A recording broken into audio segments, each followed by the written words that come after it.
When I walked into my childhood home and saw my best friend wearing my grandmother's engagement ring, the ring my mother had promised would be mine, she smiled and said the words that shattered everything. "Your mom thought I deserved it more since I'm actually getting married." The room tilted sideways as I processed what I was seeing. My family stood behind her, nodding in agreement, as if this betrayal was the most natural thing in the world. That moment, standing in the doorway with grocery bags still in my hands, I realized that the people I had sacrificed everything for had never seen me as family at all, just as a wallet with legs. Before we jump back in, tell us where you're tuning in from. And if this story touches you, make sure you're subscribed, because tomorrow, I've saved something extra special for you. My name is Maya Hartwell, and for 32 years I believed that family meant unconditional love, and that best friends were the sisters you chose for yourself. I was wrong on both counts. The realization did not come all at once but rather built slowly over months and years, small disappointments and casual cruelties that I explained away because accepting the truth would have meant acknowledging that I had wasted the better part of a decade on people who saw me as a resource rather than a person. But that afternoon in March, watching Jessica parade around my mother's living room with a piece of family history on her finger while my mother beamed with approval, I could no longer deny what had been true all along. I had moved to Portland, Oregon 5 years earlier, chasing a career opportunity that promised growth and financial stability. The job at Morrison & Clark, a mid-sized marketing firm specializing in sustainable brands, had delivered on that promise. I worked as a senior account strategist, managing relationships with clients who paid premium rates for our expertise in connecting environmentally conscious products with consumers who actually cared about such things. The work was demanding but satisfying, requiring creativity and analytical thinking in equal measure. I was good at it, good enough that my annual bonuses had grown steadily and my salary had reached a level that felt impossibly luxurious compared to my modest upbringing in the small town of Riverdale, 2 hours south of Portland. My apartment in the Pearl District reflected the life I had built for myself. A one-bedroom unit with exposed brick walls and large windows that flooded the space with natural light. I had furnished it carefully over the years, mixing vintage finds from local markets with a few investment pieces that would last decades. The space was mine in a way that felt significant, the first home I had created entirely according to my own tastes and preferences without compromise or consultation. Every morning I made coffee in my French press and sat by the window watching the city wake up, feeling grateful for the independence I had worked so hard to achieve. But independence, I had learned, was complicated by obligation. My mother called every Sunday without fail, a ritual that had been established when I first moved away, and that had somehow become non-negotiable over the years. These calls followed a predictable pattern. She would ask about my work in a tone that suggested polite interest rather than genuine curiosity, update me on various relatives and neighbors whose lives I had limited investment in, and then gradually work her way toward the actual purpose of the call. Money. There was always something that required financial intervention. The roof needed repairs. My younger brother Tyler needed help with his rent after losing yet another job. The car had broken down. The electricity bill was higher than expected. Medical expenses from my father's diabetes were mounting. In the beginning, I sent money because it felt like the right thing to do. My parents had raised me and my brother with limited resources, working multiple jobs to keep us fed and housed. My father drove a delivery truck for a regional warehouse, his body slowly breaking down from decades of heavy lifting and long hours. My mother cleaned houses for wealthy families on the north side of town, coming home exhausted with stories about the casual wastefulness of people who had more money than they knew what to do with. They had sacrificed for us, and now that I had the means to help, refusing felt ungrateful and cruel. The amount started small. $200 here, $500 there. Manageable contributions that I barely noticed missing from my budget. But over 5 years, those manageable contributions accumulated into something far more substantial. I kept meticulous records in a spreadsheet I had created, not because I intended to demand repayment but because some part of me needed to see the pattern documented in black and white. By the time I walked into that devastating scene in March, I had sent my family $63,000. $63,000 earned through long hours and career dedication, transferred month after month to people who never once said thank you, and who seemed to view my financial support as an entitlement rather than a gift. My brother Tyler was 30 years old and had never held a job for more than 8 months. He cycled through positions with impressive speed, always with explanations that positioned him as the victim of incompetent managers or unfair workplace politics. He lived in my parents' basement, contributing nothing to household expenses, spending his days playing video games and his evenings drinking with friends who were equally directionless. My parents enabled this completely, making excuses for his failures and calling me whenever he needed something they could not provide. I paid his car insurance for 3 years. I covered his phone bill for even longer. I sent money for job training programs he never completed and certification courses he never attended. My mother had a particular gift for making requests that sounded like emergencies but upon closer examination were really just poor planning and financial mismanagement. She would call in tears, voice trembling with anxiety, painting pictures of imminent disaster that required immediate intervention. The mortgage was due and they were short by $800 or they would lose the house.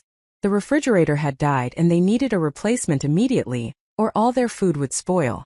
These crises always demanded urgent response, leaving no time for questions about why they had no savings or emergency fund, why every unexpected expense became my responsibility to solve. My father said less, but his silence carried its own weight of expectation.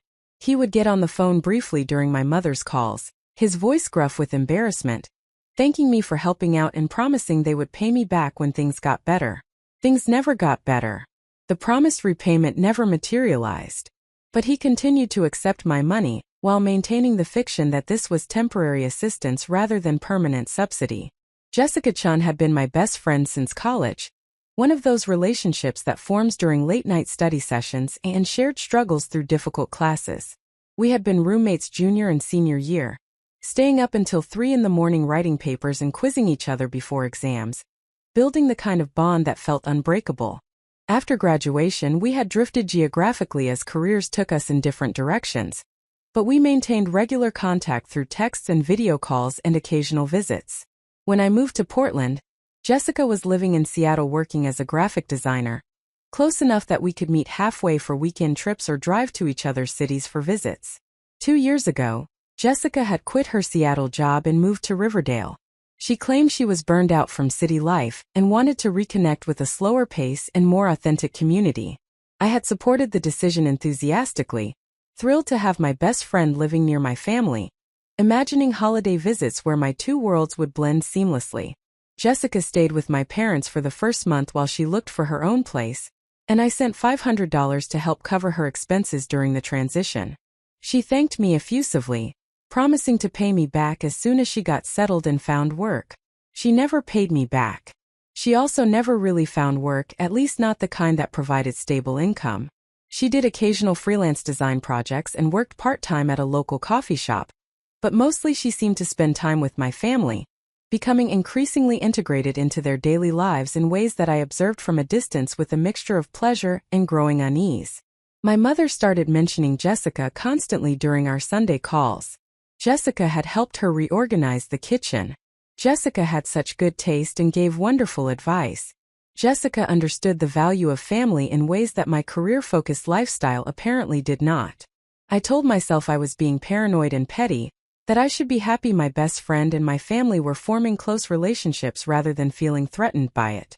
But something about the way my mother's voice changed when she talked about Jessica, becoming warmer and more animated than it ever sounded when discussing my accomplishments or asking about my life, created a hollow feeling in my chest that I could not quite name.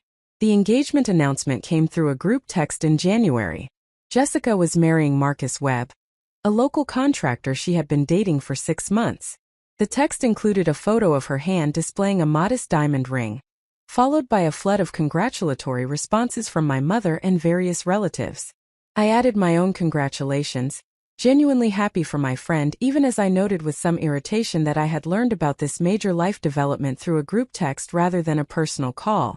Jessica responded with a string of heart emojis and a promise that we would celebrate properly soon.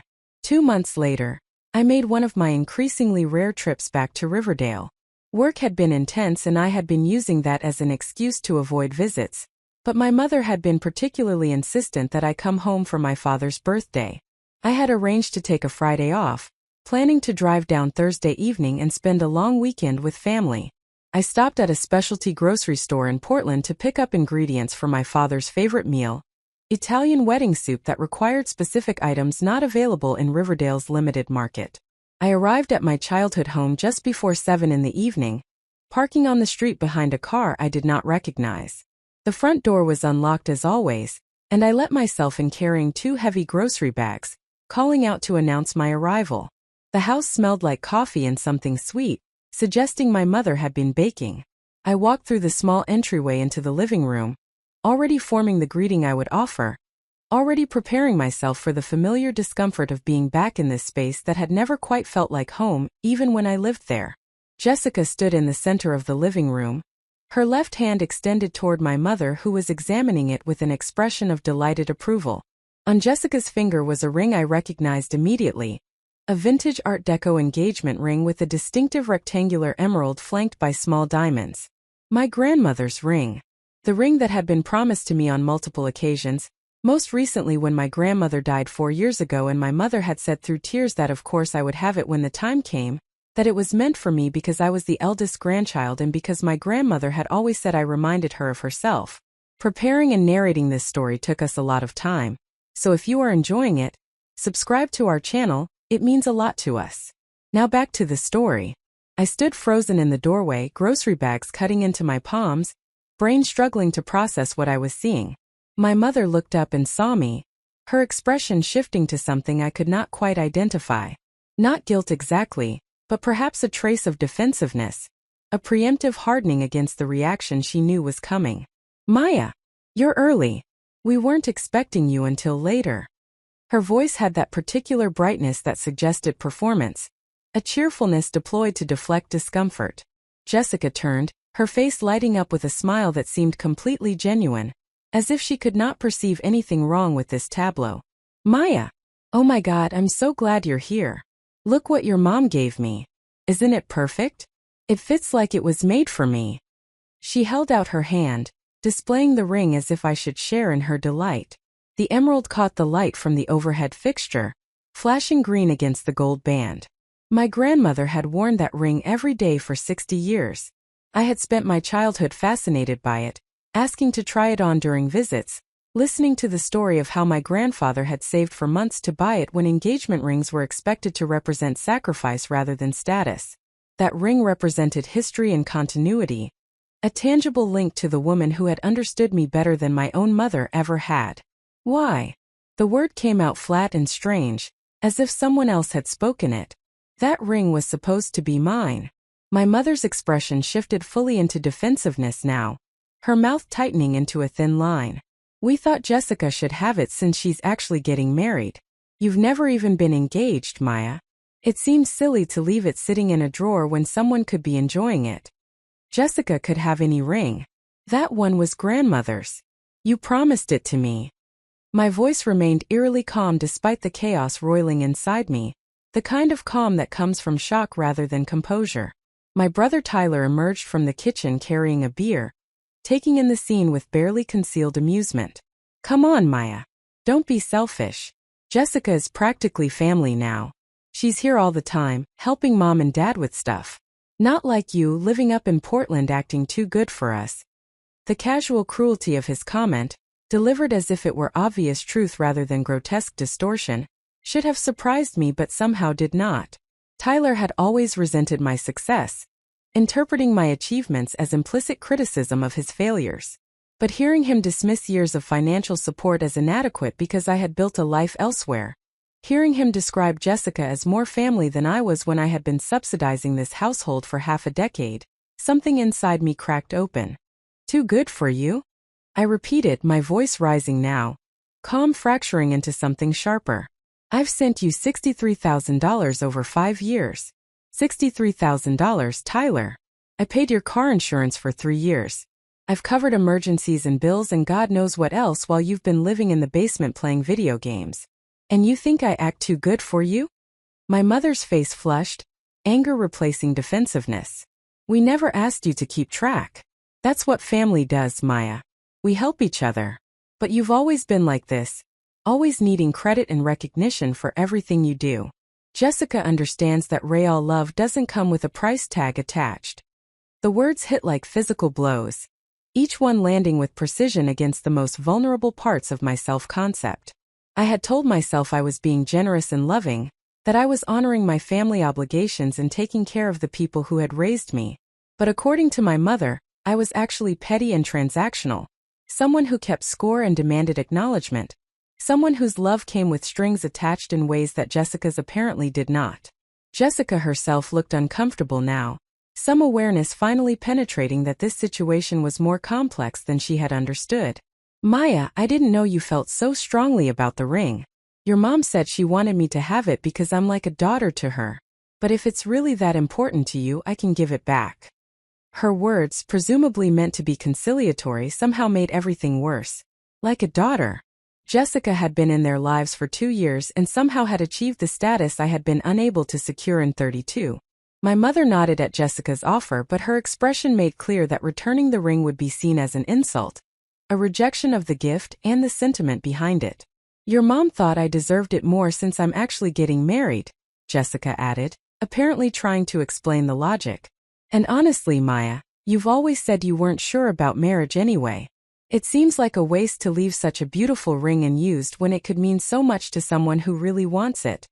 The casual rewriting of my stated ambivalence about traditional marriage into active rejection of it, the assumption that my life choices meant I somehow deserved less consideration than someone who was following a more conventional path, the complete absence of recognition that offering me the ring first might have been appropriate regardless of my current relationship status, all of it combined into a moment of crystalline clarity. These people did not love me. They loved what I provided. They loved having someone reliable to call when they needed money or solutions to problems of their own creation. They loved feeling superior to the daughter who had left town and built a different kind of life, taking satisfaction in my visits home as evidence that I still needed their approval. But they did not actually love me, Maya Hartwell, the person I actually was, beneath my utility and my income and my willingness to sacrifice for their comfort. I set the grocery bags down on the entry table with deliberate care, aware that my hands were shaking and determined not to let that show. You know what? Keep the ring. Wear it and enjoy it, and I hope it makes you very happy. I need to go. My mother stepped forward, her expression shifting to alarm as she recognized that something significant was happening. Maya, don't be dramatic. You just got here. Your father will be disappointed if you leave before dinner. Where is Dad? I asked, suddenly aware that he had been notably absent from this scene. He's at dialysis. He'll be home in an hour. My mother's voice had taken on a wheedling quality now, attempting to deploy guilt as a tool of manipulation in the way she had successfully done countless times before. Dialysis. My father's diabetes had progressed to kidney failure, something I had learned through a casual mention in a Sunday phone call 3 weeks earlier. The news had been delivered as an update rather than a crisis, my mother's tone suggesting this was simply another manageable challenge rather than a serious medical condition with life-altering implications. I had immediately asked what I could do to help, already mentally calculating how much money I could spare for medical expenses, already preparing myself to step into the familiar role of problem solver and financial backstop. Looking at my mother now, at Jessica still wearing my grandmother's ring, at Tyler smirking from the kitchen doorway, I felt something fundamental shift in my understanding. My father's dialysis was serious and scary, and would require significant ongoing medical support. But so was the cancer diagnosis my colleague had shared last month, the car accident that had hospitalized my neighbor's teenage son, the house fire that had displaced the family who lived 3 doors down from my apartment building. The world was full of tragedy and suffering, and I felt compassion for all of it. But compassion did not require self-destruction. Caring about people did not mean accepting mistreatment. Love without respect was not actually love at all. I'm sorry about Dad's health issues, I said quietly, but I'm not staying for dinner. I'll come back another time to see him when he's feeling better. I turned toward the door, my movement apparently triggering something in my mother because she grabbed my arm with surprising force. You're not going anywhere until we settle this. You can't just storm out every time you don't get your way. That's childish, Maya. We raised you better than this. The physical contact, the grip on my arm that held just slightly too tight to be comfortable, crossed a line I had not consciously known existed until it was violated. I looked down at her hand, then back up at her face, Seeing a stranger where my mother was supposed to be. Let go of me. My voice came out cold and flat, containing none of the emotion churning inside me. She released my arm but continued blocking my path to the door. We need to talk about this like adults. You're overreacting to something that isn't even about you. It is about me, though. That ring was promised to me. Grandmother wanted me to have it. You gave it to someone else without even asking me first. And you clearly think that's fine because Jessica has somehow become more important to you than your own daughter. So we don't actually need to talk about it. You've made your priorities very clear. Tyler laughed from the kitchen, that particular sound that indicated he was enjoying the drama and chaos. Drama queen. You always have to make everything about you, don't you? I looked at my brother, really looked at him perhaps for the first time in years. He was 30 years old, unemployed, living in our parents' basement, contributing nothing to the household or the world, sustained entirely by our mother's enabling and my financial support. And he had the audacity to call me a drama queen for objecting to being systematically exploited and dismissed. The absurdity of it would have been funny if it were not so devastating. I'm leaving now, I said, addressing my mother while pointedly ignoring Tyler. Please move. She did not move. Instead, she crossed her arms and planted her feet more firmly. A physical embodiment of stubbornness I recognized from my childhood. Not until you apologized to Jessica for making her feel unwelcome. She didn't do anything wrong. She accepted a gift that was freely given. The demand that I apologize, that I take responsibility for this situation and make amends to the person wearing my grandmother's ring, represented such a complete inversion of appropriate accountability that I felt something inside me simply break. Not crack, not bend, but cleanly and completely break. Whatever had been holding me in place in this family system, whatever combination of guilt and obligation and desperate hope that things might someday be different, it snapped in that moment and I was suddenly free in a way I had never been before. I walked around my mother, simply stepping aside and continuing to the door without further discussion or negotiation. She called after me, her voice rising in pitch as she realized I was actually leaving. Tyler said something insulting that I did not bother to process. Jessica was apologizing in a voice that suggested she was primarily concerned about being caught in the middle, rather than genuinely sorry for her role in this disaster. I got in my car, started the engine, and drove away from my childhood home with no clear sense of where I was going or what I would do next. My hands shook on the steering wheel. My breath came in short, sharp gasps that might have been the beginning of panic, or might have been the beginning of something else entirely. I made it 3 blocks before I had to pull over, tears finally breaking through the shock and coating my face in silent streams that would not stop no matter how many times I wiped them away. I sat in my car in the parking lot of a closed hardware store, crying with an intensity one had not experienced since my grandmother's funeral 4 years earlier. I cried for the grandmother who had loved me unconditionally, and who would have been horrified to know her ring was being used as a weapon to hurt me. I cried for the years I had wasted trying to earn love from people who viewed affection as transactional. I cried for the $63,000 that represented so much more than money, representing sacrifices and opportunities foregone, and a fundamental misunderstanding of what family was supposed to mean. I cried for the girl I had been, eager to please and desperate to be good enough, never realizing that the problem was not her inadequacy but rather their complete inability to appreciate what she offered. When the tears finally slowed and then stopped, I felt hollowed out and strangely light, as if crying had released pressure that had been building for years. I pulled out my phone and scrolled through the contacts until I found the name I needed. Amanda Kowalski, a colleague at Morrison & Clark who had become a friend over 3 years of working closely together. She answered on the second ring. Maya? What's up? Are you busy tonight? My voice sounded rough and strange, ravaged by crying. Just binging Netflix with some mediocre takeout. Why? Are you okay? You sound weird.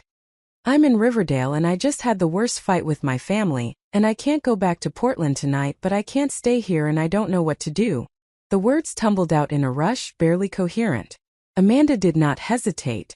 Come to my place. I'm in Beaverton, so you're like 45 minutes away. I'll order pizza and you can tell me everything. Or you can tell me nothing and we can just watch terrible reality TV. Whatever you need. The simple kindness of the offer, the lack of questions or judgment or demands, made tears threaten again. Are you sure? It's late and I'm a mess. I'm completely sure. My couch is comfortable and I have wine. Come over. I'm texting you my address now. I drove to Amanda's apartment in a daze, following GPS directions while my mind replayed the scene at my parents' house on an endless loop. Each repetition seemed to reveal new layers of cruelty and dismissiveness that I had somehow missed in the moment. By the time I arrived at Amanda's building, I had moved past tears into a cold, clear anger that felt more sustainable and useful than grief. Amanda answered her door in sweatpants and an oversized sweater, taking in my appearance with concern but without the performative sympathy that would have made me uncomfortable. Come in. Pizza should be here in 20 minutes. Do you want wine or something stronger? Wine. Definitely wine. We sat on her couch with glasses of red wine that Amanda poured with generous abundance, and I told her everything. The years of financial support, my family's growing relationship with Jessica, the ring that was supposed to be mine, the casual cruelty with which they had dismissed my hurt. Amanda listened without interrupting, her expression shifting from surprise to outrage as the full scope of the story emerged. They gave away your grandmother's ring to your best friend? And then told you that you were being selfish for being upset about it? Amanda's voice carried genuine disbelief. And that I'm too transactional in how I love people. And that Jessica is like a daughter to my mom. And that I act too good for them even though I've sent them $63,000 in 5 years. Saying it out loud to someone outside the situation made it sound even more absurd than it had felt in the moment. $63,000. Amanda repeated the number as if she needed confirmation that she had heard correctly. Maya, that's insane. That's more than I make in a year before taxes. You've been supporting your entire family on top of your own expenses? I had never really calculated it that way, had never thought about my support in terms of annual income or compared it to what a reasonable person might earn. Hearing Amanda frame it that way made the magnitude suddenly clear in a new way. I guess I have been. I never really added it up until recently. I just kept sending money whenever they asked because it felt like what I was supposed to do. Amanda set down her wine glass and turned to face me fully, her expression serious. Okay. I'm going to say something that might be hard to hear, but I'm saying it because I care about you. You need to cut them off completely. No more money, no more playing the reliable daughter, no more accepting responsibility for their choices. They are using you, Maya. And it's not going to stop unless you stop it. But my dad is sick. He's on dialysis. I can't just abandon him when he needs help. Even as I said it, I recognized the automatic quality of the response, the reflexive need to justify continued support despite everything that had just happened. You're not abandoning him. You're setting boundaries with people who treat you like a bank account instead of a person. Those are different things. Your dad being sick is real and hard, and I'm genuinely sorry about that. But his medical care is not your sole responsibility. You have a brother who lives with them and contributes nothing. You have parents who apparently have enough money to live comfortably in their own home. They have options that don't involve exploiting their daughter who moved away and built her own life. The pizza arrived and we ate while watching a baking competition show that required minimal attention, allowing my mind to process while my body went through the familiar motions of eating and drinking. Amanda did not push for more conversation or try to solve my problems, simply providing presence and comfort while I worked through the turbulent emotions of the evening. Around midnight, my phone started buzzing with incoming texts. My mother, demanding to know where I was and insisting I come back to resolve this properly. Tyler calling me spoiled and selfish in language that was too crude to even hurt at this point. Jessica, offering lengthy explanations and apologies that somehow managed to center her own discomfort rather than acknowledging the harm that had been done. I read them all and then turned my phone face down without responding to any of them. That's probably smart, Amanda said, observing my decision to not engage. Nothing you say right now will be received well anyway. Better to give yourself time to figure out what you actually want before you respond. What did I want? The question hung in my mind as I settled into Amanda's comfortable guest room later that night, staring at the ceiling while exhaustion battled with an adrenaline that made sleep feel impossible. I wanted my grandmother's ring, but that was beyond retrieval now. I wanted an apology, but that seemed equally unlikely given the texts that had been arriving all evening.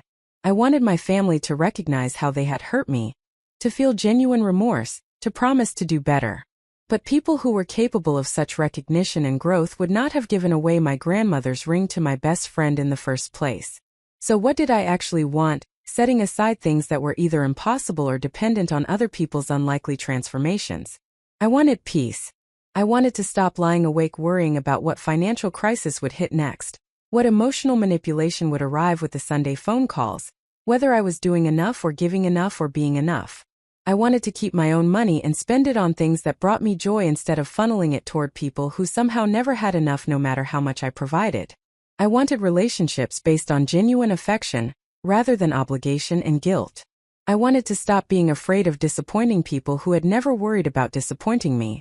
I fell asleep sometime after 2 in the morning and woke 6 hours later to pale sunlight filtering through Amanda's guest room curtains. My phone showed 17 new texts and 6 missed calls. I deleted them all without reading them. A small act of rebellion that felt both terrifying and exhilarating. Then I composed a single text message that I sent to my mother, my father, and my brother in a group text. I'm taking time away from all of you to think about our relationship and what I want it to look like going forward. I won't be responding to calls or texts for a while. I'll reach out when I'm ready to talk. I hit send before I could second-guess myself, then turned off my phone completely. Amanda knocked softly on the door a few minutes later, offering coffee and breakfast and the gift of not asking questions she knew I was not ready to answer. We spent the morning talking about work and future projects and the new restaurant that had opened near our office. Anything that was not family or betrayal or grandmother's rings given to undeserving recipients. By noon, I felt steady enough to drive back to Portland. Amanda walked me to my car, giving me a long hug before I left. "You're going to be okay," she said with absolute certainty. "You're one of the strongest people I know. This is going to hurt for a while, but you're going to come through it and your life is going to be so much better on the other side." I drove home with her words echoing in my mind, wanting desperately to believe them while also fearing that the pain of this rupture would never fully heal, that I had lost my family permanently, and that the loss would define me in ways I could not yet comprehend. I did not know yet about the letter that was waiting in my mailbox, the letter that would change everything and provide both the means and the permission to finally, truly set myself free. The drive back to Portland passed in a fog of competing emotions that shifted so rapidly, I could barely identify one before another took its place. Anger would surge hot and righteous as I replayed my mother's dismissive words, only to collapse into grief when I remembered the weight of my grandmother's absence and the symbolic theft of the ring that should have connected us across the years. Shame crept in during the quieter moments, whispering that perhaps I had overreacted, that maybe I was being dramatic and unreasonable as Tyler had suggested. Then clarity would return with crystalline sharpness, reminding me that wanting basic respect and consideration was not dramatic, but rather the bare minimum one should expect from people who claim to love you.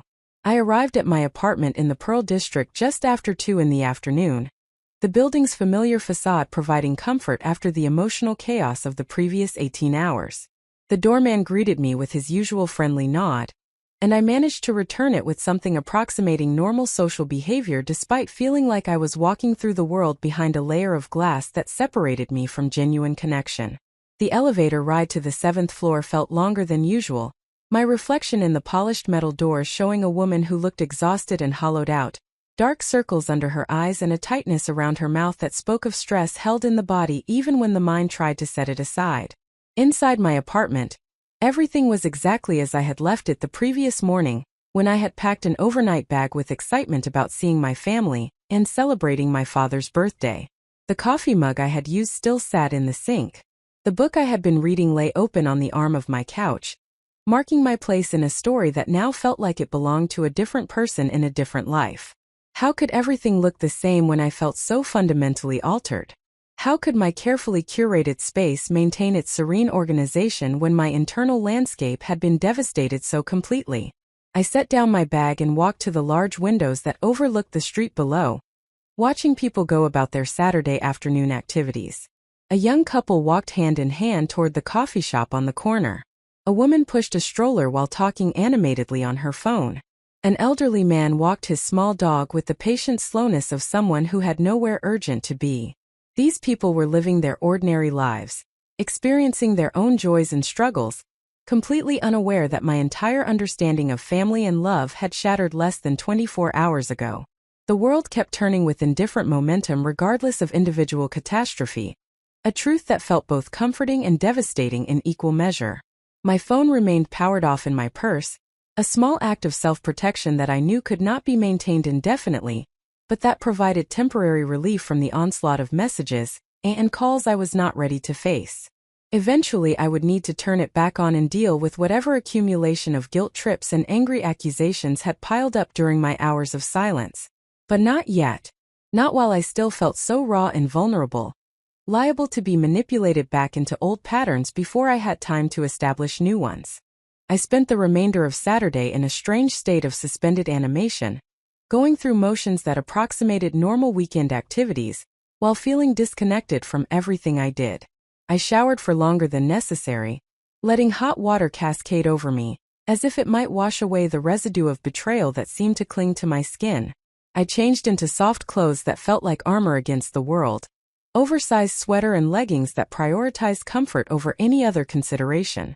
I made myself eat something even though food held no appeal, mechanically consuming a sandwich while staring at my laptop screen without really seeing what was displayed there. The silence in my apartment, usually a source of peace after busy work weeks, now felt oppressive and heavy. I turned on music, something instrumental and ambient that filled the space without demanding attention or emotional engagement. I tried to read but found myself unable to focus on the words, reading the same paragraph multiple times without comprehension. I considered calling Amanda but could not face another conversation about what had happened, could not bear to rehash the details or accept more sympathy when I already felt like I might shatter from the weight of it all.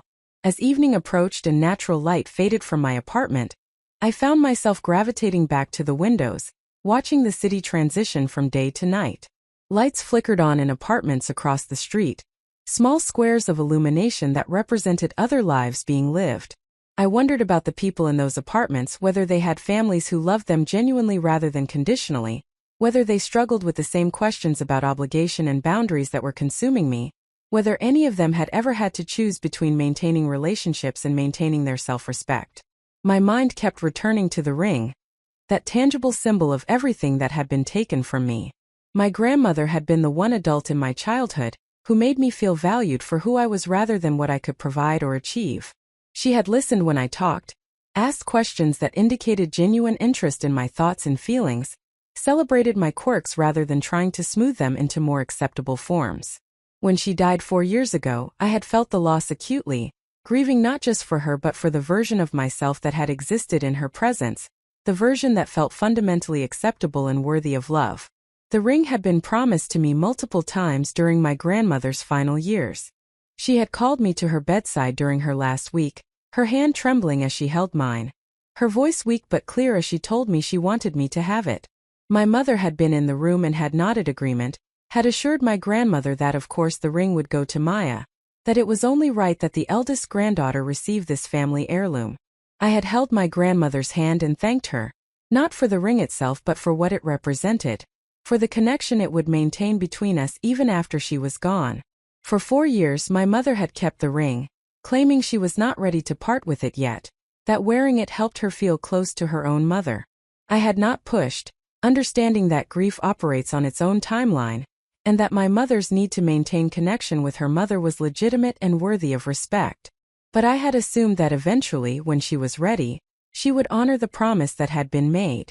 The thought that she would give it to Jessica without even consulting me, that she would rewrite the narrative to position this betrayal as appropriate and my hurt as unreasonable, revealed a level of disregard that I was still struggling to fully comprehend. Sleep that night came in fits and starts, my mind too active to fully surrender to rest. I would drift off for an hour or two only to wake with a start, heart racing, fragments of dreams about confrontation and loss fading as consciousness returned.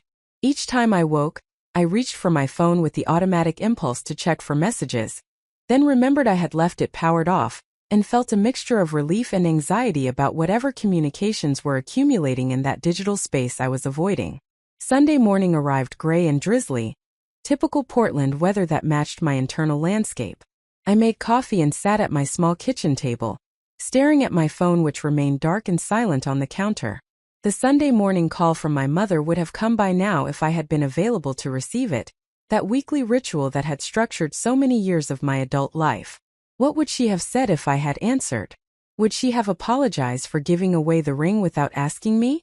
Would she have acknowledged the hurt she had caused? Or would she have doubled down on her position, insisting that I was overreacting and that I owed Jessica an apology for making her feel uncomfortable? I thought about the $63,000 I had sent over 5 years, tried to imagine what my life might look like now if I had kept that money for myself. I could have taken the European vacation I had always wanted but postponed, because it seemed frivolous when my family had needs. I could have invested in the stock market or real estate, building wealth that would provide security and options in the future. I could have upgraded my apartment to something larger, maybe even purchased a condo that would be mine rather than continuing to rent. I could have paid off my student loans years earlier, eliminating that monthly payment and the psychological weight of debt that I had been carrying since graduation. But more than the specific things I might have purchased or achieved with that money, I thought about the time and energy I had spent managing my family's crises and emotional demands. The Sunday phone calls that reliably ruined my day, leaving me stressed and guilty regardless of whether I agreed to send money or tried to set boundaries. The text messages at random times asking for help with various problems, each one pulling me out of whatever I was doing and demanding immediate attention and emotional labor. The constant background worry about what emergency would arise next, what expense I would need to cover, whether I was doing enough to fulfill obligations that seemed to expand endlessly no matter how much I provided. What could I have done with the bandwidth that had been consumed by family management?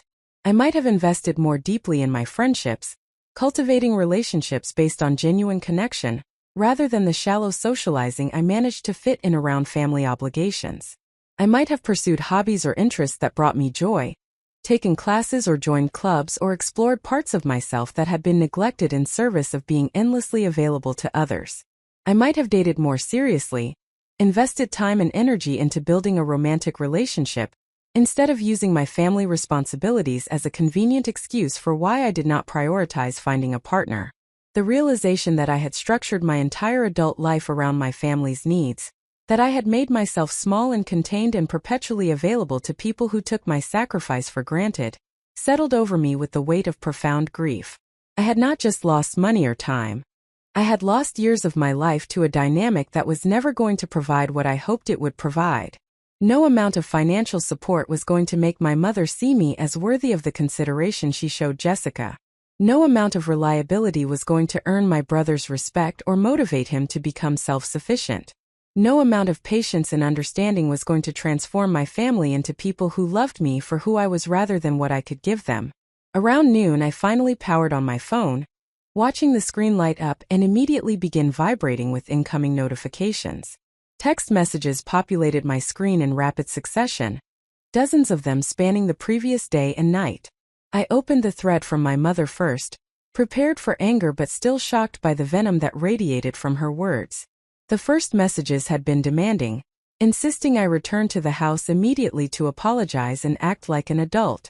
When I did not respond, the tone shifted to wounded martyrdom, lengthy paragraphs about how she had sacrificed everything to raise me, and this was the thanks she received, that I was breaking her heart with my selfishness and immaturity. By late Saturday night, the messages had turned threatening, warning that if I continued this behavior I would regret it, that there would be consequences for treating my family with such disrespect, that she would not tolerate being ignored by her own daughter. My brother's messages followed a similar progression, starting with mockery and escalating into outright hostility. He called me names that were designed to wound, accused me of thinking I was better than everyone else just because I had a decent job and lived in Portland, declared that the family would be better off without my toxic negativity and judgmental attitude. The irony of being called toxic by someone I had financially supported for years while he contributed nothing to anyone apparently escaped him entirely. Jessica's messages were different in tone but perhaps more painful in their way. She apologized repeatedly, claiming she had not known I would be upset about the ring, that she had only accepted it because my mother insisted and she did not want to be rude. She explained at length about her relationship with my family, how welcomed and valued they made her feel, how they treated her like the daughter they wished they had. That last phrase, slipped in among the apologies and explanations, revealed more than perhaps she intended. My mother had apparently told Jessica explicitly that she was the daughter she wished she had. A statement so devastating in its casual cruelty that I had to set down my phone and focus on breathing until the tightness in my chest loosened enough to continue reading. The final messages from Jessica attempted to position herself as a mediator, suggesting we all sit down together and talk through our feelings like mature adults, offering to return the ring if it would help repair the relationship, asking me to please reconsider cutting off contact because she missed me and was worried about me. The presumption that she could mediate a situation she had actively participated in creating, the offer to return something that should never have been hers in the first place framed as a generous concession, the concern that felt more like guilt management than genuine care, all of it made me want to throw my phone across the room. I read through all the messages twice, letting the full scope of manipulation and guilt-tripping wash over me, waiting to see if the familiar pull of obligation would kick in and make me want to respond, to explain, to try once more to make them understand. But the pull did not come. Instead, I felt a strange sort of clarity, a cold assessment that these messages revealed exactly who these people were and how they viewed me. They were not concerned about my well-being or interested in my perspective. They were concerned about losing their reliable source of financial support and emotional labor. The relationship had always been transactional, but I had been the only one confused about the terms. I drafted several responses, writing and deleting paragraphs that attempted to articulate my hurt and explain my position. But every version felt insufficient, either too angry or too conciliatory, either giving them too much or not enough. Finally, I realized that no response I could craft would actually accomplish anything meaningful. They were not capable of hearing what I needed to say because hearing it would require acknowledging their own behavior in ways they had demonstrated themselves unwilling or unable to do. Instead, I opened my banking app and canceled every automatic transfer I had set up over the years. My brother's car insurance canceled. My mother's supplementary payment that covered their monthly shortfalls canceled. The standing transfer for various utilities and expenses canceled. Each cancellation felt like cutting a rope that had been binding me to a sinking ship, frightening in its finality, but also necessary for survival. Then I drafted a single message that I sent to the group chat containing my mother, father, and brother. I have canceled all financial support effective immediately. I will not be sending any more money for any reason. I need extended time and space away from all of you to evaluate what kind of relationship, if any, I want to have going forward. Do not contact me. I will reach out if and when I am ready to communicate. I sent the message before I could second-guess myself, then immediately muted the conversation so I would not see their responses. My hands shook as I set down the phone, adrenaline flooding my system as I processed what I had just done. I had actually done it. After years of boundary-setting attempts that collapsed at the first sign of resistance, I had finally drawn a line and backed it up with concrete action. The rest of Sunday passed in a strange liminal space where I felt simultaneously liberated and terrified. I had freed myself from an unsustainable dynamic, but what would my life look like now without the structure that family obligation had provided? Who was I if not the responsible daughter who always helped, the reliable sister who never said no, the dutiful granddaughter who honored her elders by sacrificing her own needs? These roles had defined me for so long that their absence created a void I did not yet know how to fill. I spent the afternoon doing mundane tasks that required focus without emotional engagement. I cleaned my apartment with unusual thoroughness, scrubbing surfaces and organizing closets, as if physical order could compensate for internal chaos. I meal prepped for the week ahead, chopping vegetables and portioning proteins into containers with methodical precision. I laid out my work clothes for Monday, choosing an outfit that would project confidence and competence, even if I felt neither. As evening approached, I checked my mailbox for the first time since Thursday, discovering the usual assortment of promotional materials and bills, but also a thick cream-colored envelope that stood out among the standard mail. The return address was from Henderson and Associates, a law firm I did not recognize located in Riverdale. My first thought was that my mother had followed through on her threats and was somehow taking legal action, though for what I could not imagine. My hands trembled slightly as I opened the envelope, unfolding the letter inside with growing confusion as I began to read. The letter was formal and official, the kind of legal document that uses unnecessarily complex language to convey what could be stated simply. But certain phrases jumped out immediately, cutting through the legal jargon with startling clarity. Estate of Margaret Rose Hartwell was my grandmother's full name. Final distribution of assets suggested something had been held in trust. $80,000 was an amount so substantial I had to read it 3 times to confirm I had not misunderstood. According to the letter, my grandmother had established a trust years before her death, setting aside money that was to be held until what would have been her 85th birthday. That birthday had occurred 2 weeks ago, triggering the final distribution of assets to the named beneficiary, me. The letter requested that I contact the law firm at my earliest convenience to complete the necessary paperwork and arrange for the transfer of funds. I read the letter 4 times, each reading revealing details I had missed in previous passes. My grandmother had apparently been far less financially comfortable than anyone had realized, having saved and invested carefully throughout her life. The trust had been established specifically to provide me with financial support at a time when I might need it most, her instructions noting that young women often face particular challenges in establishing independence and security. She had wanted me to have resources that would provide freedom and choices that would ensure I never had to compromise my values or my well-being for economic reasons. The timing felt almost mystical in its appropriateness. 2 days after the devastating confrontation with my family, 2 days after cutting them off financially and emotionally, this letter arrived offering exactly the kind of support I needed to make that decision sustainable. $80,000 would not solve every problem or answer every question, but it would provide a substantial cushion, would create space to rebuild my life according to my own priorities rather than in service of others' demands. I sat on my couch holding the letter, tears streaming down my face, feeling my grandmother's love reach across the years to embrace me in my moment of greatest need. She had seen me, had understood something about what I would need even when I had not understood it myself. This money was not just financial support but validation, evidence that someone in my family had valued me enough to plan for my well-being, had considered my future important enough to sacrifice for in ways that required genuine forethought and intention. The contrast between my grandmother's trust and my family's betrayal could not have been more stark. My grandmother, even in death, was giving me the tools I needed for independence and freedom. My parents and brother, while alive and capable, had spent years extracting resources while offering nothing but criticism and exploitation in return.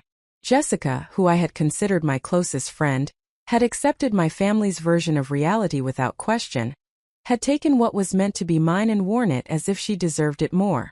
But now I had options. I had resources. I had the means to build a life that was truly mine rather than one structured around other people's expectations and demands.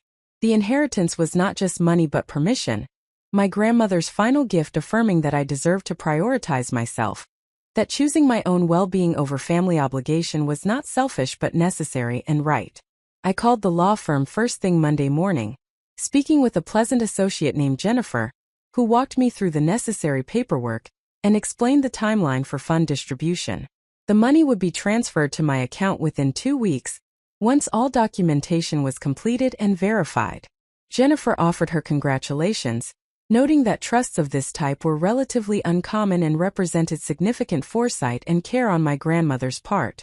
After hanging up with the law firm, I sat at my desk feeling the weight of possibility settle around me.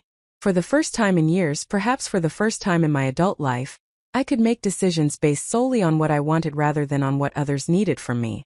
The freedom was exhilarating and terrifying in equal measure. An open landscape with no clear path, but also no limitations beyond those I chose to accept. My phone buzzed with incoming messages that I did not check, knowing they would be from family members who had discovered the canceled transfers and were responding with varying degrees of panic and rage. Let them panic. Let them figure out their own solutions to problems they had created. Let them experience the consequences of taking someone for granted, until that person finally recognized their own worth and walked away. I was done being the family ATM. I was done sacrificing myself on the altar of obligation to people who had never reciprocated or even appreciated what I provided.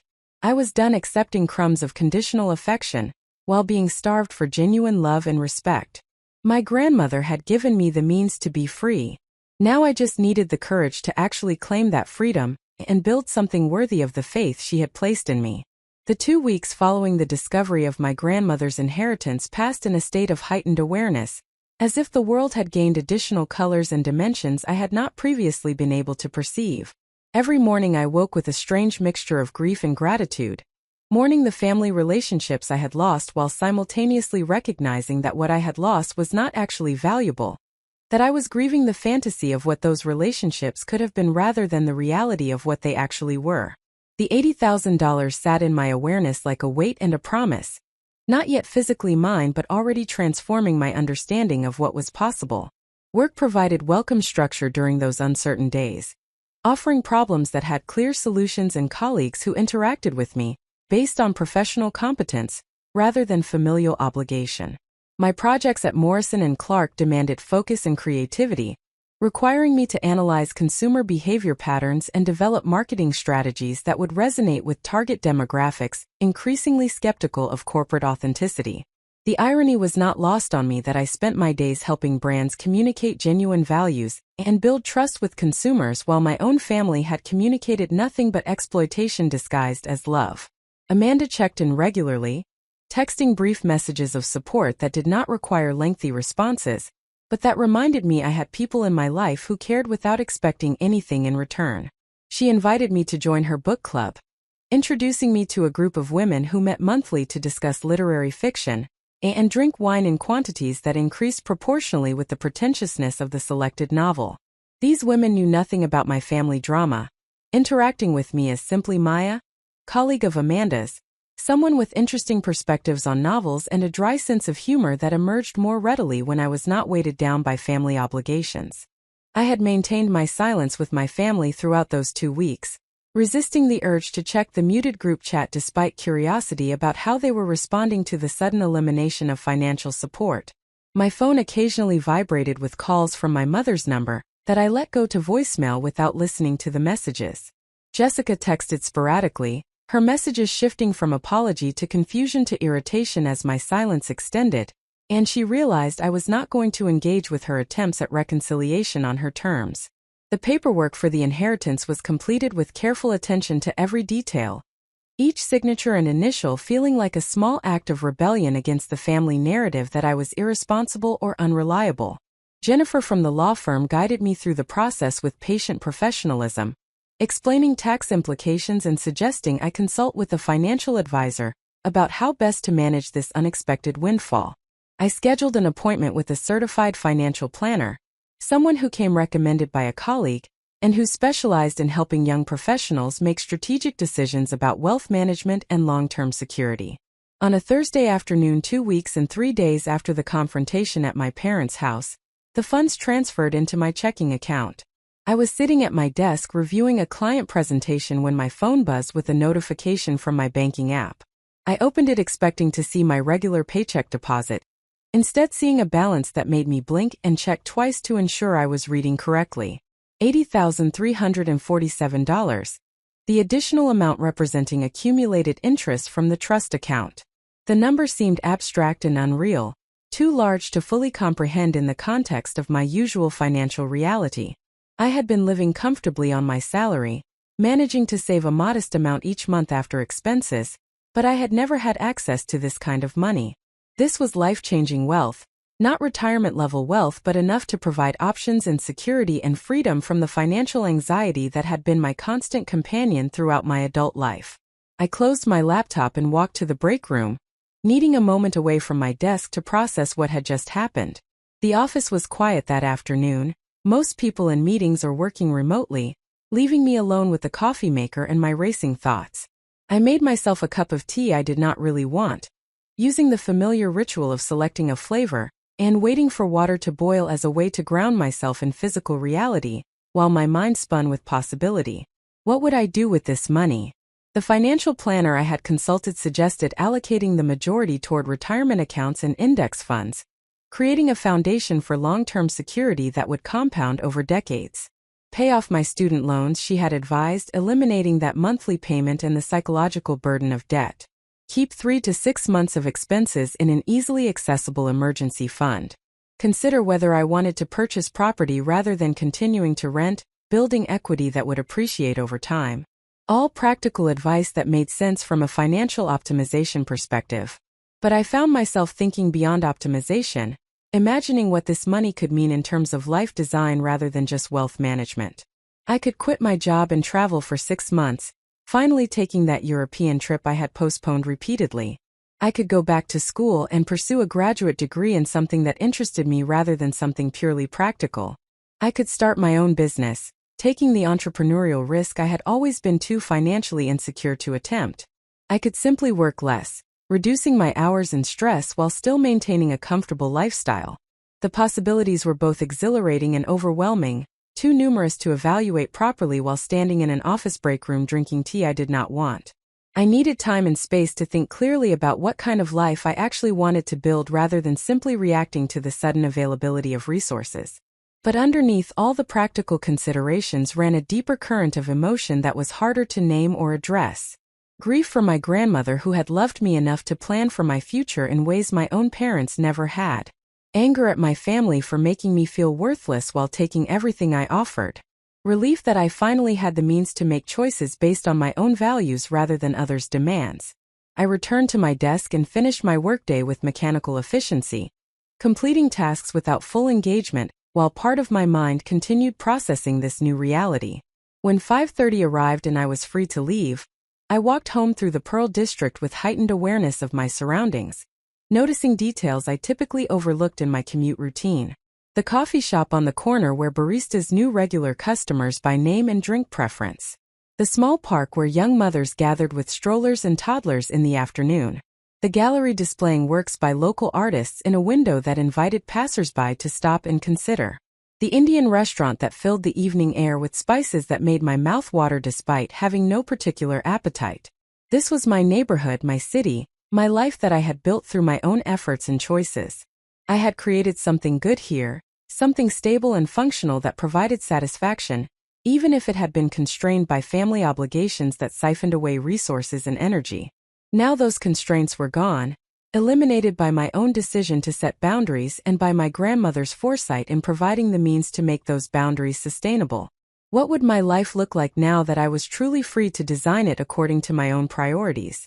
That evening I sat at my kitchen table with a notebook and pen, a throwback to analog planning in a digital age, but something that felt appropriate for the magnitude of decisions ahead. At the top of the first page I wrote a single question: what do I actually want?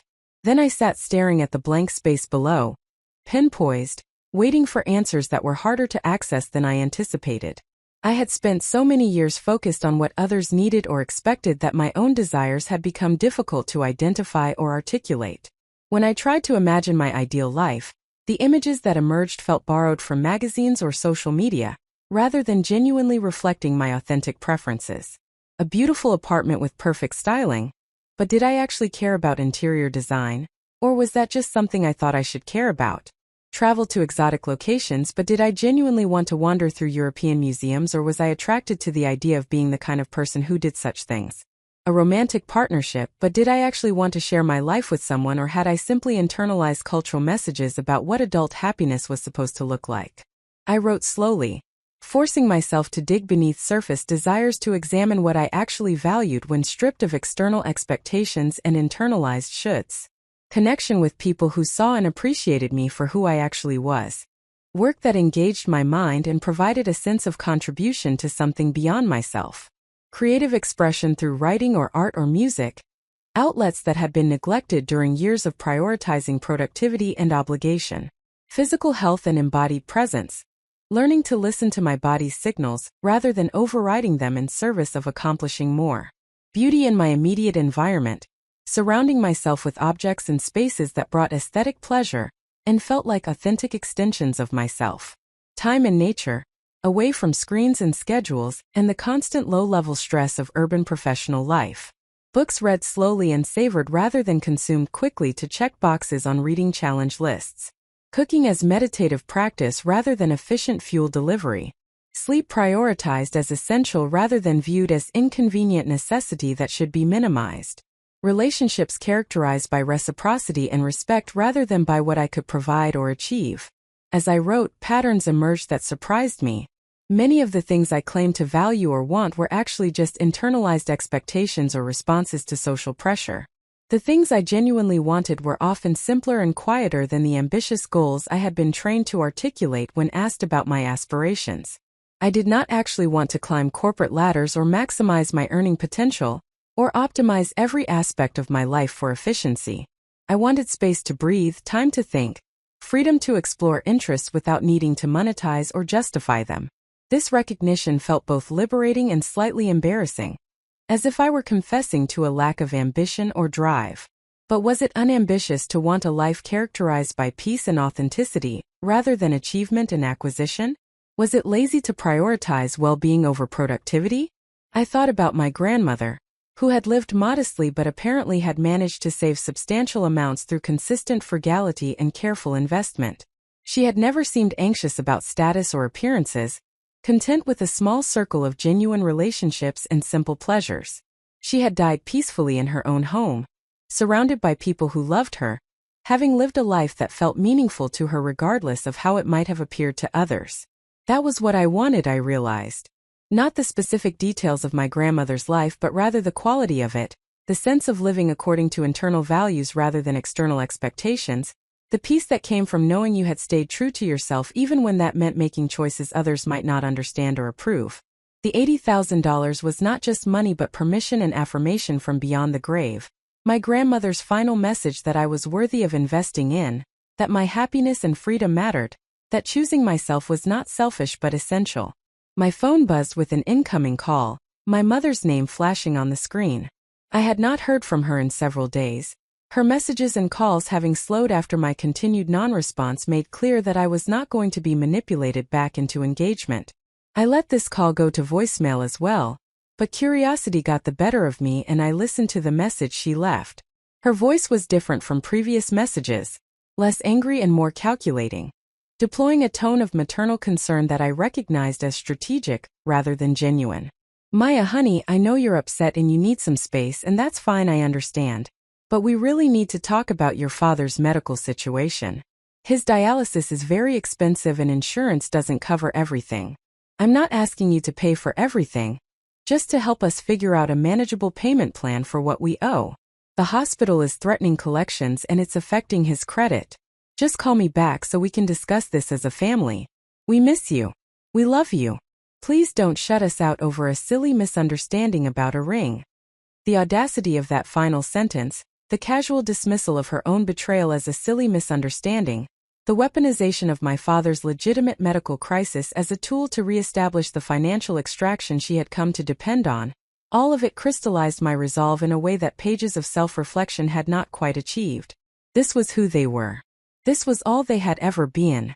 The question was not whether they would change but whether I would continue allowing them to exploit me while pretending it was love.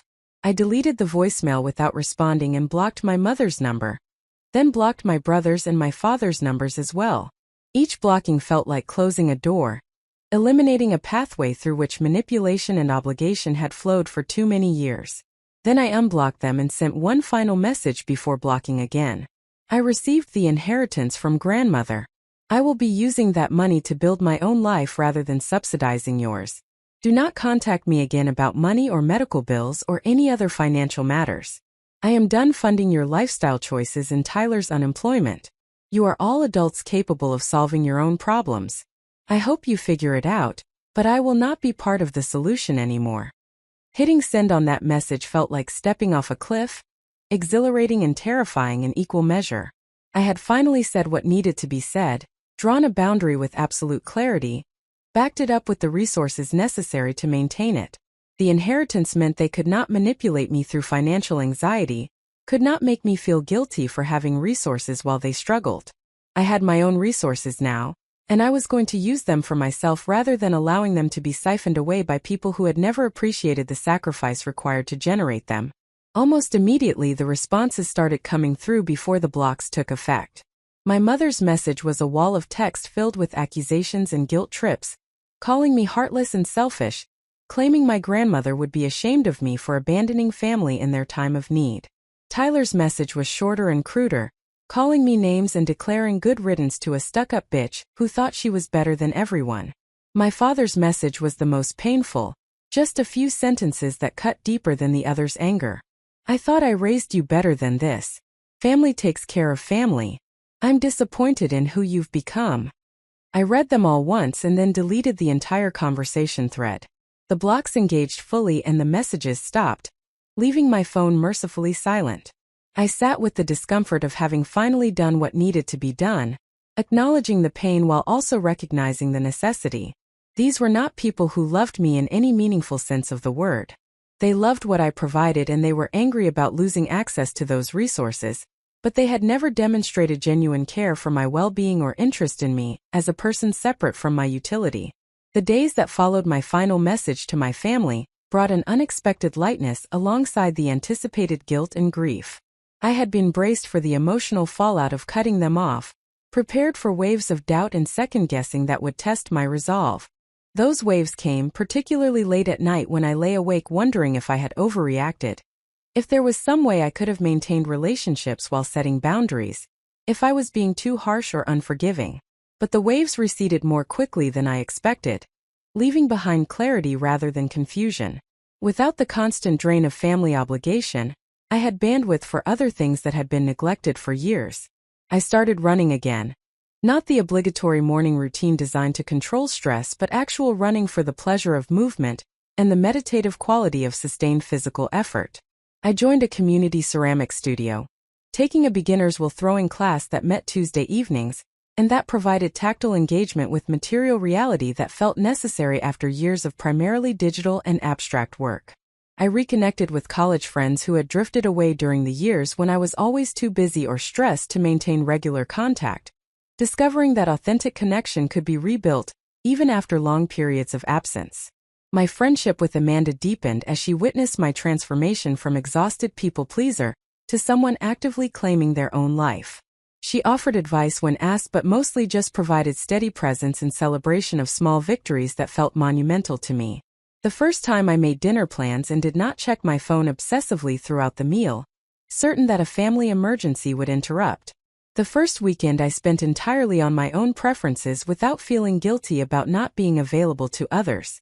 The first month that passed without sending money to anyone for any reason, watching my bank balance grow rather than steadily depleting.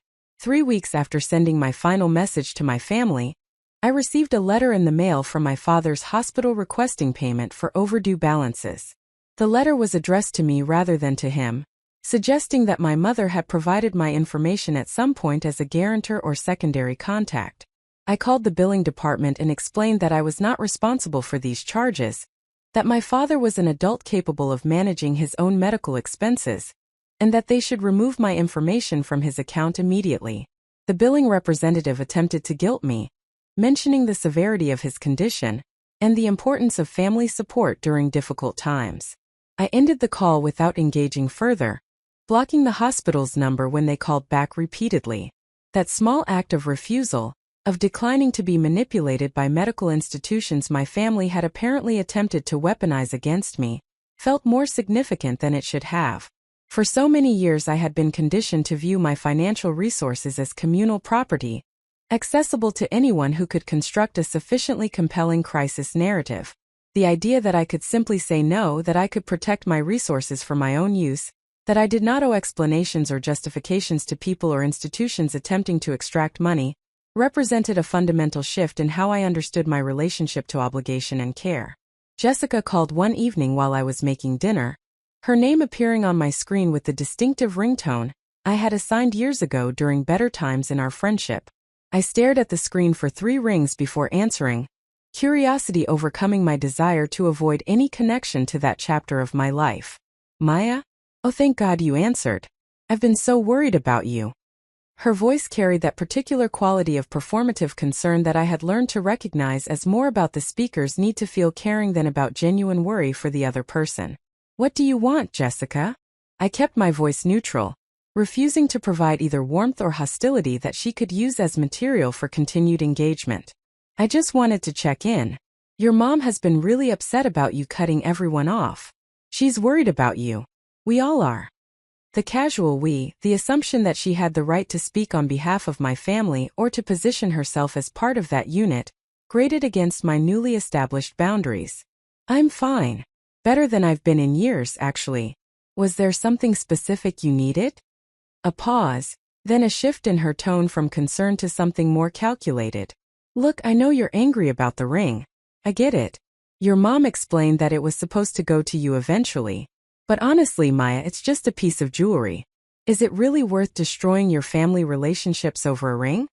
The dismissal of my grandmother's engagement ring as just a piece of jewelry, the framing of my boundary setting as destroying relationships rather than responding to their destruction of trust, the complete absence of any accountability or genuine apology, all of it confirmed that Jessica was exactly who my family deserved. They had found someone who would accept their narrative without question, who would minimize my hurt to avoid uncomfortable truths, who would prioritize maintaining pleasant relationships over naming dysfunction. Jessica, I need you to hear this clearly. The ring was a symbol, not the actual problem. The problem is that my family has treated me like a bank account for years, while simultaneously showing me no respect or appreciation. The problem is that you accepted a family heirloom that was meant for me without apparently questioning whether that was appropriate. The problem is that everyone involved has made my hurt about your comfort, rather than taking accountability. I'm not interested in continuing relationships with people who see me as a resource rather than a person. That includes my family and it includes you. That's not fair, she protested, voice rising. I've been a good friend to you. I didn't ask for the ring, your mom offered it. You're being cruel and judgmental and honestly kind of self-righteous about all of this. Maybe I am. But I'd rather be self-righteous and free than accommodating and exploited. Don't call me again. I ended the call and blocked her number, adding her to the growing list of people who no longer had access to my time or attention or resources. The conversation left me shaky but also strangely exhilarated, as if I had passed some crucial test of my commitment to the boundaries I was establishing. Jessica had offered me an opportunity to back down, to accept minimizing language and restore relationships at the cost of my self-respect. I had chosen differently, and that choice felt like an essential declaration of who I was becoming. That night I updated my will, working with an online legal service to create documentation that specified exactly how my assets should be distributed in the event of my death. I left everything to a combination of charities that aligned with my values, and to friends who had demonstrated genuine care over the years. My family was explicitly excluded, language added noting that this exclusion was intentional, and that any attempts to contest the will should be vigorously opposed. The document felt morbid to create at 32, but also necessary, ensuring that even my death would not provide my family with access to resources they had proven themselves unworthy of receiving. The inheritance sat in my accounts, most of it allocated according to my financial planner's advice, but a portion reserved for something I had not yet identified. I knew I wanted to do something meaningful with part of it, something that would honor my grandmother's intent, while also marking this transition in my life. But I was not ready yet to identify what that meaningful thing should be, content to sit with possibility while I continued the deeper work of figuring out who I was when I was not defined by my utility to others or by my willingness to sacrifice my own well-being for people who would never reciprocate. The weeks following my complete disconnection from my family unfolded with a quality of spaciousness I had not experienced since childhood. Before I understood that love could be conditional and that family could be a source of harm rather than exclusively a source of comfort. I moved through my days with heightened awareness of small pleasures and freedoms that had been obscured by years of obligation and anxiety. The absence of Sunday phone calls meant my weekends belonged entirely to me, no longer structured around the dreaded ritual of hearing what crisis had emerged and what financial intervention was required. The silence in my apartment became restorative rather than oppressive, a canvas for contemplation rather than a void that amplified worries about whether I was doing enough for people who would never be satisfied. My work at Morrison & Clark continued to provide intellectual stimulation and professional validation, but I found myself approaching projects with different energy now that I was not constantly drained by family demands. Ideas came more readily, creativity flowed with less resistance, and I participated in team meetings with increased confidence born from the knowledge that I had successfully defended my own boundaries against significant pressure. My colleagues noticed the shift without necessarily understanding its source, commenting that I seemed more relaxed and engaged, asking if I had started a new wellness routine or meditation practice that was working particularly well. Rebecca Chun, my supervisor who had always seemed to perceive more than I explicitly shared, invited me to coffee one afternoon after a successful client presentation. We walked to a cafe 3 blocks from our office, settling into comfortable chairs near a window that overlooked a small urban park where office workers ate lunch and parents pushed strollers along paved paths. Rebecca ordered a cappuccino with precision, specifying exact milk temperature and foam texture in the manner of someone who had refined her preferences through years of consistent ritual. I ordered an Americano, appreciating the straightforward simplicity of espresso and hot water without embellishment. "You seem different lately," Rebecca observed once we had our drinks and the initial small talk about work projects had been exhausted. "Lighter somehow. More present. I wanted to check in and see if everything is okay." The question, posed with genuine concern rather than invasive curiosity, invited disclosure that I had not planned to offer. But something about Rebecca's direct yet compassionate approach made me want to share the truth, to test whether the transformation I felt internally was visible and legible to someone who knew me primarily in professional contexts. "I cut off contact with my family," I said, the words still feeling strange and slightly dangerous even weeks after the decision had been made. They were financially and emotionally exploitative in ways I had been enabling for years. I finally recognized that the relationship was destroying me, and I ended it completely. Rebecca nodded slowly, her expression shifting from curiosity to recognition, as if I had confirmed something she had suspected but not articulated. "That takes tremendous courage. Family estrangement is one of the most difficult decisions a person can make because we are conditioned from birth to believe that family is sacred, and that maintaining those relationships is worth almost any personal cost. Choosing yourself in the face of that conditioning requires clarity and strength that many people never develop." Her response, validating rather than questioning my choice, offering admiration rather than concern or attempts to facilitate reconciliation, loosened something in my chest that I had not realized was still tight with defensive anticipation. I had been braced for judgment, for suggestions that surely things could not be that bad, for encouragement to give them another chance or to recognize that family relationships are complicated and require tolerance of imperfection. Rebecca offered none of that, instead affirming that my choice was both valid and admirable. "I've been carrying guilt about it," I admitted, surprised by my willingness to be vulnerable with someone I primarily knew through work, wondering if I overreacted or if there was some way I could have set boundaries while maintaining relationships. But every time I start to second-guess myself, I remember specific instances of how they treated me, and I realize that no amount of boundary setting would have fundamentally changed people who were unwilling to see me as anything other than a resource. Rebecca took a slow sip of her cappuccino before responding, her pause suggesting she was choosing her words with care. "I went through something similar with my own family about 15 years ago. Different specific circumstances, but the same fundamental dynamic of being valued for what I could provide rather than who I was.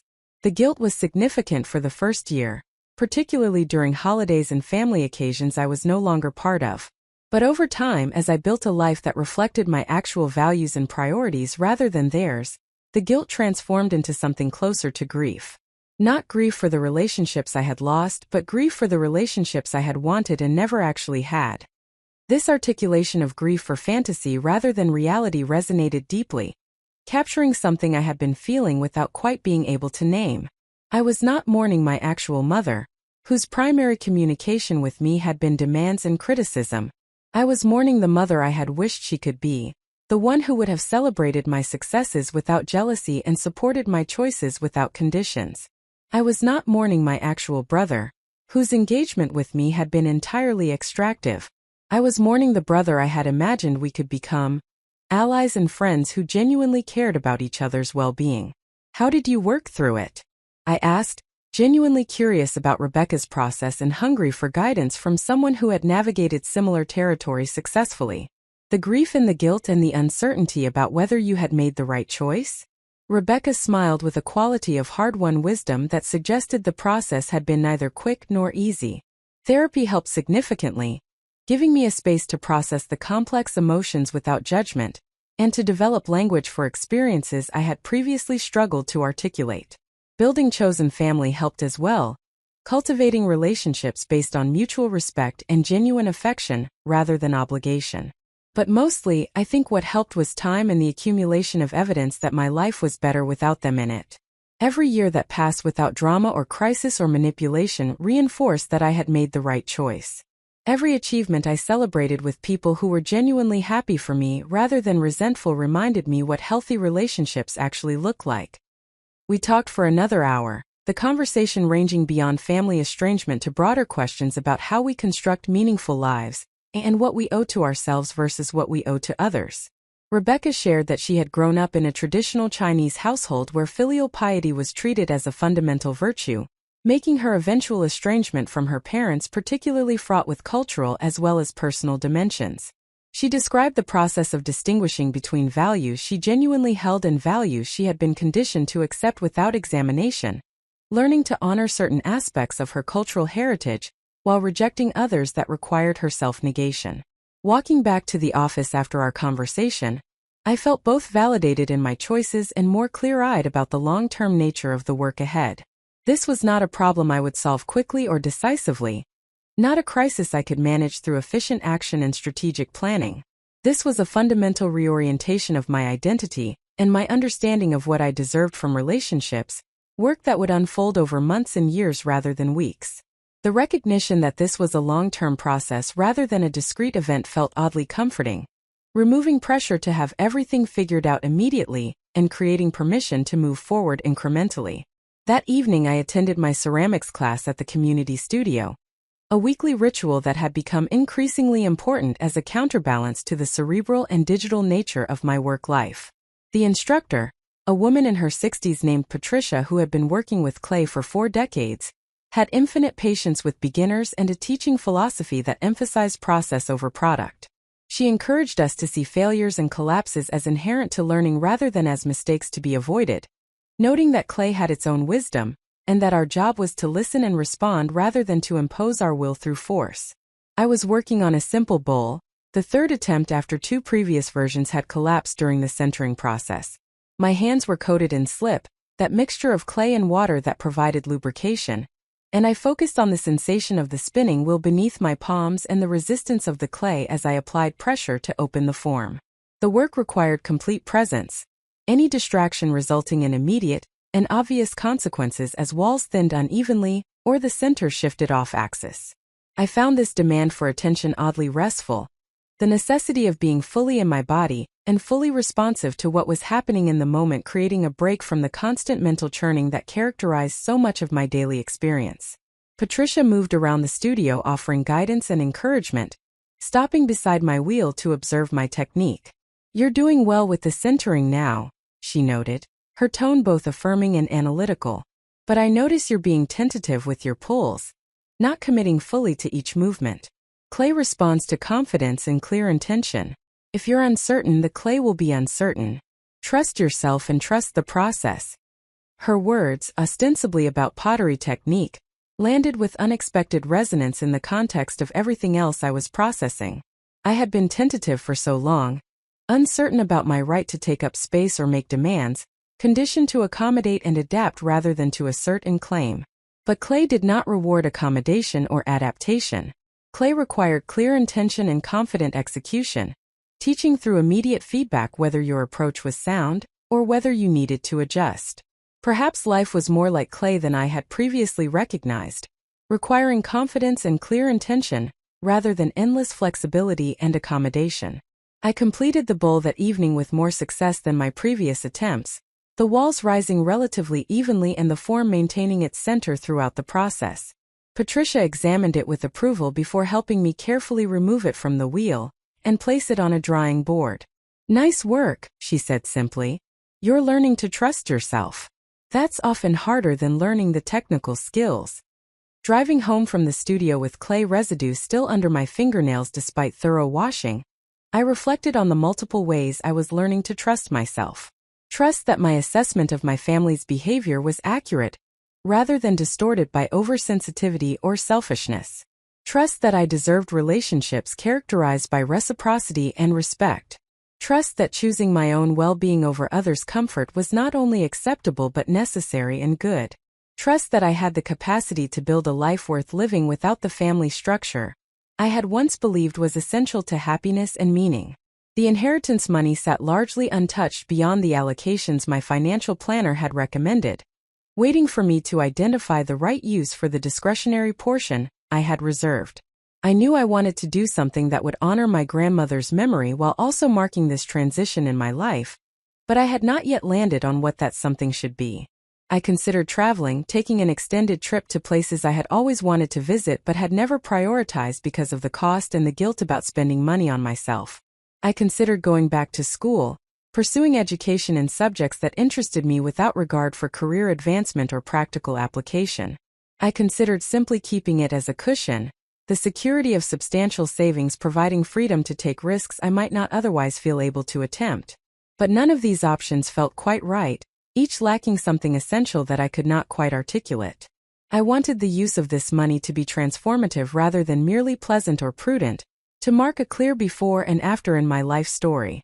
I wanted it to represent not just my grandmother's gift but my own agency and choice, my deliberate decision about what kind of person I wanted to become, and what kind of life I wanted to build. A conversation with Amanda over dinner one Friday evening helped clarify what I was seeking. We had met at a new Vietnamese restaurant in the Alberta Arts District, sitting at a small table near the window while rain drummed steadily on the glass.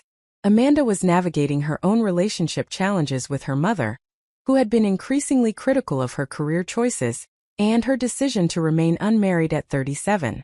While the specifics differed from my situation, the underlying dynamic of family members who struggled to accept choices that diverged from their expectations created common ground. I think the hardest part is recognizing that they genuinely believe they're helping. Amanda reflected over bowls of pho that filled the air between us with steam and the complex aromatics of star anise and cinnamon. My mom really thinks she's expressing love and concern when she tells me I'm wasting my life, and that I'll regret not having children. She can't see that her version of love feels like rejection to me because it's contingent on me becoming someone other than who I actually am. I nodded, recognizing the pattern she described. My family was the same way, though they were less interested in my life choices and more interested in my bank account. But underneath it was the same fundamental issue of being unable or unwilling to see me as a separate person with my own legitimate needs and desires that might not align with theirs. So what do you do with that? Amanda asked, her question genuine rather than rhetorical. How do you build a life when the people who were supposed to teach you how to live never actually saw you clearly enough to offer useful guidance? The question hung between us, profound in its simplicity. We both fell silent for several minutes, eating our pho while considering answers that felt too complex to articulate easily. Finally I spoke, working through thoughts that were still forming as I gave them voice. I think maybe you have to become your own parent in some ways. You have to give yourself the permission and encouragement and unconditional positive regard that you needed but did not receive. You have to learn to see yourself clearly, and to trust that what you see is valid, even when it conflicts with others' perceptions. You have to build the internal foundation that healthy parents provide so that you can stand on it rather than constantly searching for external validation that will never feel sufficient because it's coming from the wrong source. Amanda's eyes glistened with tears she did not quite shed, clearly moved by the articulation of something she had been feeling without quite being able to name. That's both beautiful and really fucking sad. Beautiful because it means we're not trapped by what we didn't get. Sad because we shouldn't have to do that work for ourselves. No, we shouldn't, I agreed. But we do. And there's something empowering about recognizing that we can, that we have the capacity to heal ourselves even when others wounded us. It doesn't make what they did okay, but it means we're not permanently broken by it. The conversation continued into the evening as we lingered over tea, and shared a dessert neither of us particularly wanted, but that provided justification for remaining at the table. Amanda shared that she had been considering reducing her contact with her mother, not cutting her off completely as I had done but establishing firmer boundaries around acceptable topics and frequency of communication. I encouraged her to trust her instincts about what was sustainable and healthy for her, noting that each person's relationship dynamics were unique, and that solutions that worked for one person might not be appropriate for another. Walking to my car after dinner, umbrella protecting me from rain that had softened to a drizzle, I felt a sense of clarity crystallizing about what I wanted to do with the discretionary portion of my inheritance. I wanted to invest in my own becoming, to use the money in ways that would support the process of reparenting myself and building the internal foundation I needed. This might mean therapy with a practitioner skilled in family estrangement and complex trauma. This might mean workshops or retreats focused on personal development and self-discovery. This might mean reducing my work hours to create more space for the internal work that was proving to be more demanding and important than any professional project. Over the following weeks, I began implementing this vision with increasing clarity and commitment. I found a therapist, Dr. Sarah Mendoza, who specialized in family estrangement and who came highly recommended by a support group I had discovered online. Dr. Mendoza operated from a framework that validated the decision to end harmful relationships, while also providing tools for processing the complex emotions that accompanied such decisions. Our first session felt like coming home to a place I had never been.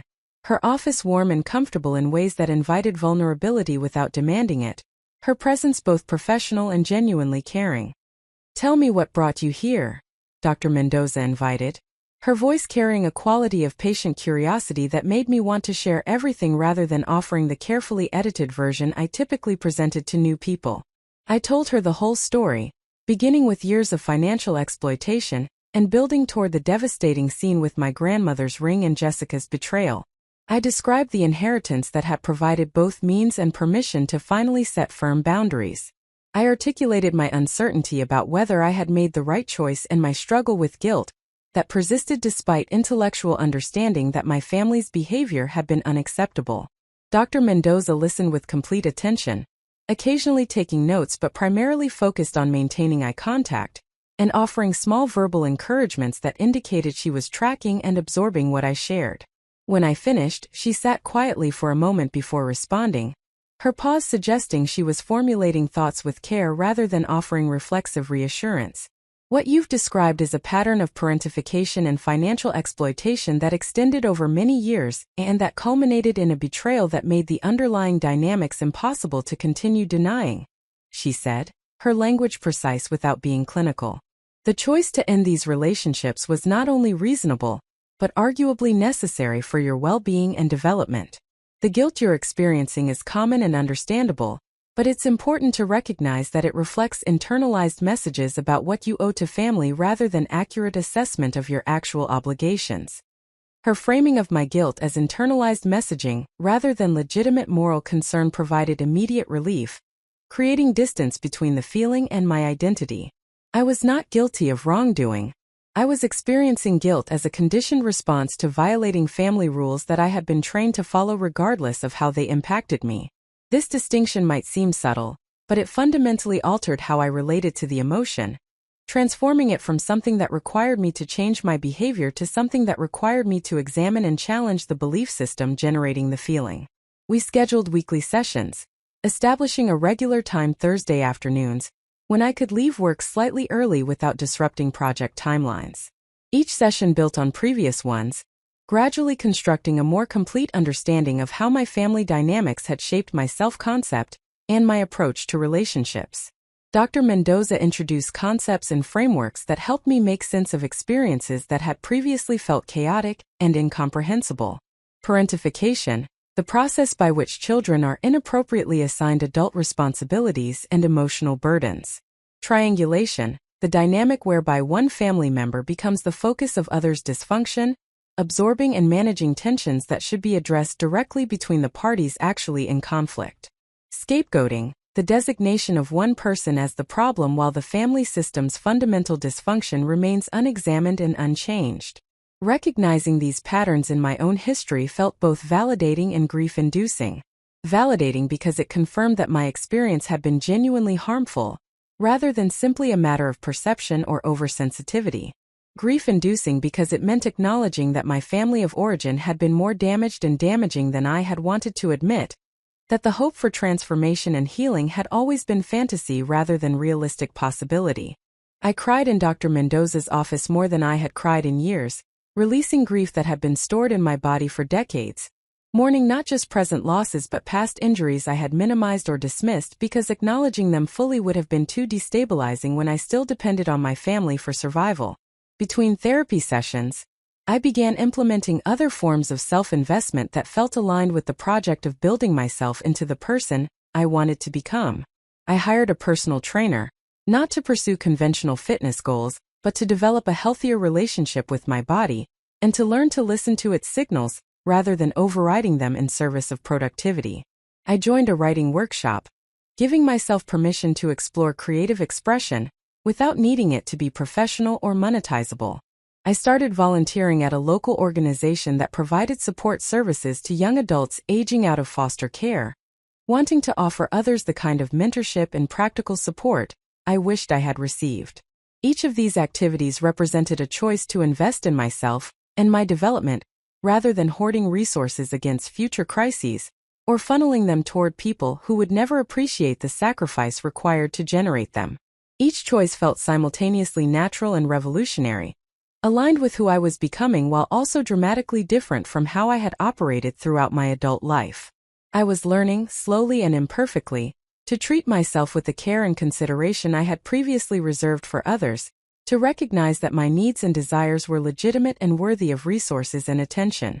3 months after cutting off contact with my family, I received a letter in the mail with my brother's handwriting on the envelope. My initial instinct was to throw it away unopened, but curiosity overcame caution, and I carefully unsealed the envelope to extract several pages of notebook paper covered in Tyler's familiar scrawl.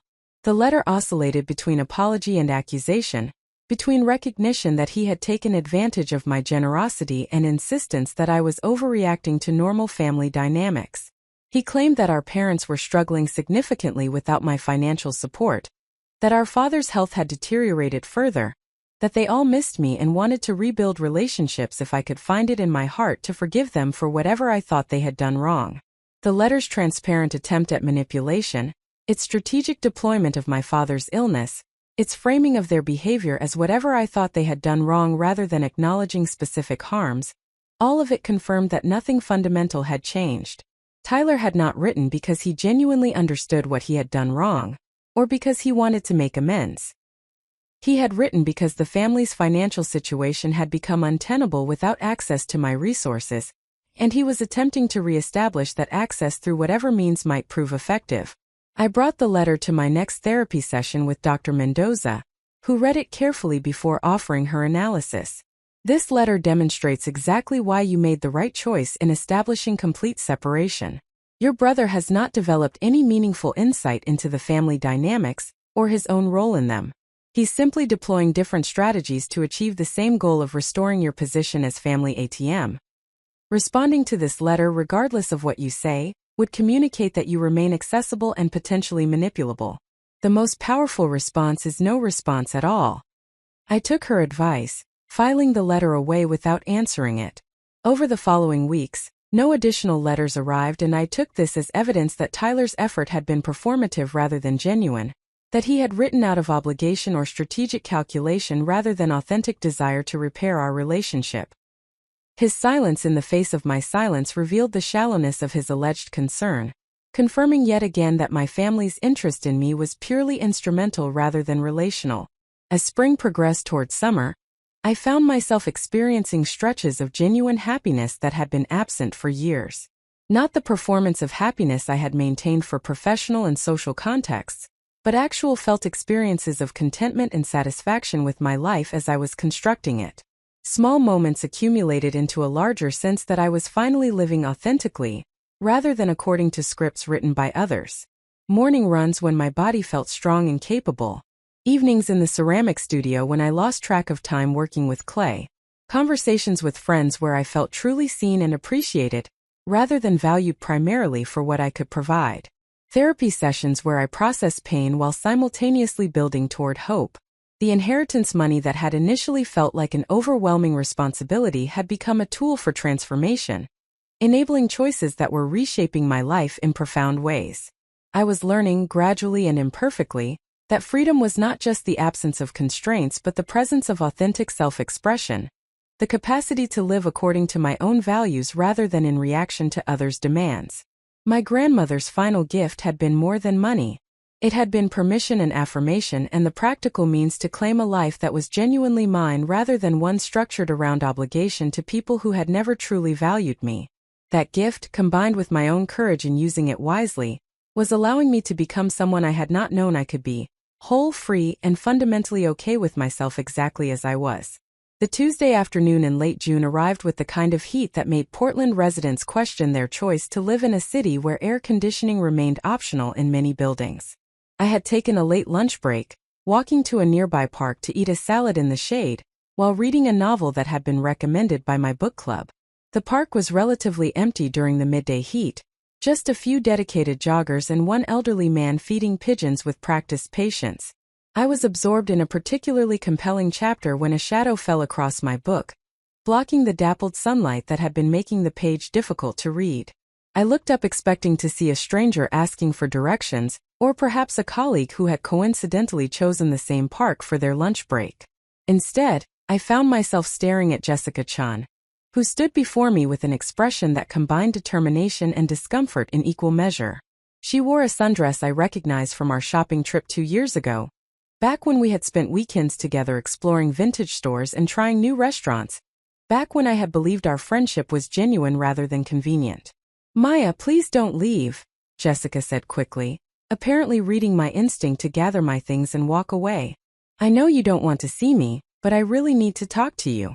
Just give me 5 minutes."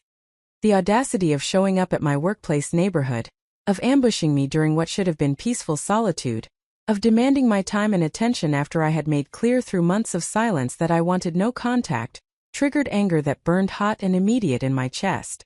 But curiosity about what could possibly motivate this confrontation after all this time kept me seated, and I gestured toward the bench beside me with a motion that conveyed permission without warmth. Jessica sat down carefully, maintaining distance between us as if aware that proximity might provoke me to leave despite my apparent willingness to listen. She clutched her purse in her lap with both hands, a nervous gesture I recognized from our years of friendship, from moments when she was anxious about job interviews or difficult conversations with her parents. Some part of me registered this familiar tell and felt the old impulse to provide comfort and reassurance, but I pushed that impulse down firmly, reminding myself that her discomfort was not my responsibility to manage.